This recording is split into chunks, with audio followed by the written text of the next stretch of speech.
Do you know that you're probably remembering one of the most famous quotes of the Torah, the Bible, incorrectly?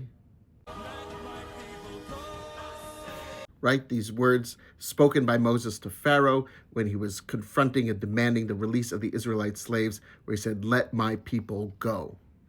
But that's not actually what Moses said. So let's do a little bit of a breakdown and why we could see that if we read the story of the Torah, we're really getting a sense of Moses as a keen political strategist. And maybe something we could think about now.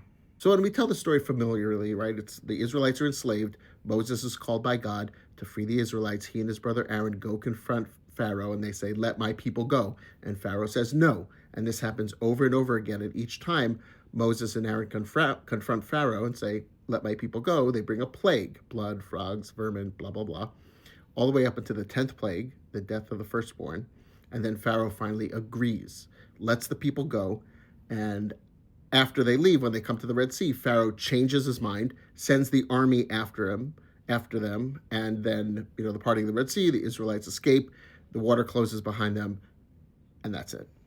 So that's a general overview of the story, which is pretty much correct, except it's much more nuanced than that in terms of what Moses and Aaron are demanding and the steps they take to liberation. So here's the thing. Initially, God reveals to Moses of the actual plan that God says, "I've heard the cry out of my people, and I'm going to liberate the Israelites." But later on, when God sends Moses for the first time to confront Pharaoh, God says, "I want you to demand of Pharaoh to let the Israelites go into the wilderness to worship me." Right? That's the key. Moses is not demanding immediate, complete liberation of the Israelites. He just says, "Let us go into the wilderness so we can have a festival to our God, ostensibly, and then we'll come back."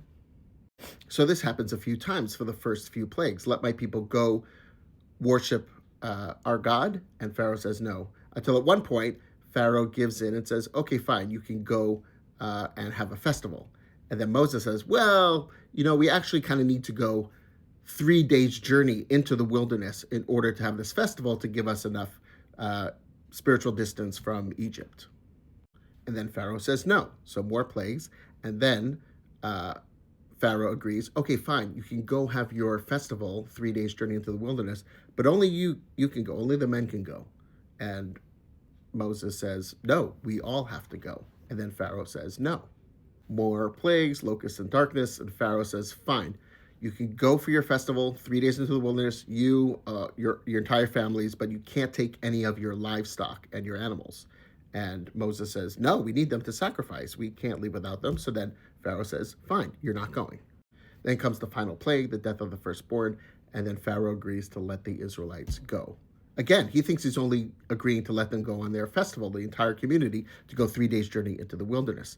That's why it's not that Pharaoh changes his mind and sends the army after them, but after 3 days' time, when he realizes that they're not coming back, that's when he realizes that they had fled, and then he sends the army after them.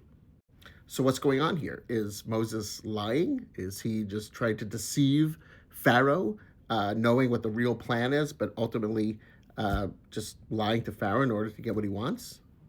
No, rather, let's think about it as Moses is acting strategically. He's acting politically. He's not going to demand his entire goal right up front because he knows he'll never achieve it. But rather, he asks for things incrementally and then increases his demands with the plagues until finally he's able to get what he wants. And even then, he gets Pharaoh to agree to something else, and then he pushes even further, right? First, he asks, "Let us go have a festival." Pharaoh says no. Finally, Pharaoh agrees to that. "Okay, but we have to go 3 days journey." Pharaoh says no. Then finally, Pharaoh agrees to that. Then he says, "But we need to bring all of our, family." And Pharaoh says no. Then finally, Pharaoh agrees to that. And says, "Okay, we need to bring everybody and our livestock." And finally, Pharaoh says, "Fine, take everyone, go 3 days journey into the wilderness and have your festival." So they all leave. And once Moses has made that and achieved that, then he's able to push forward and to achieve his ultimate goal, which is liberation of the Israelite people. So in our own day, as we're confronting power, as we're trying to make demands for societal change in the face of authoritarianism, we could perhaps take a lesson from Moses, right? To think about what are our realistic goals that we can achieve and how can we continue to push those. And once we achieve a victory, once we achieve our first goal, how can we continue to push more to achieve more of our goal? So to keep pushing and pushing once we attain these things, recognizing the importance of the small steps, keeping the larger goal in mind, but not asking for it, demanding it right off the bat, because it's quite possible that we won't achieve that. But it's in the smaller asks, the smaller victories, that we could then continue to push forward onto our ultimate goal of liberation, of societal change. We know the ultimate goal in the Torah. God tells Moses the ultimate goal in the Torah, but Moses and God act strategically in order to achieve that goal. So again, we know our goals. How can we set smaller goals in order to ultimately achieve what we want to see happen? So yes, Moses wanted to say, let my people go, but that's not ultimately what he said when he was speaking to power. He said something else in order to achieve what he wanted to achieve, and achieve it they did, and achieve it we will.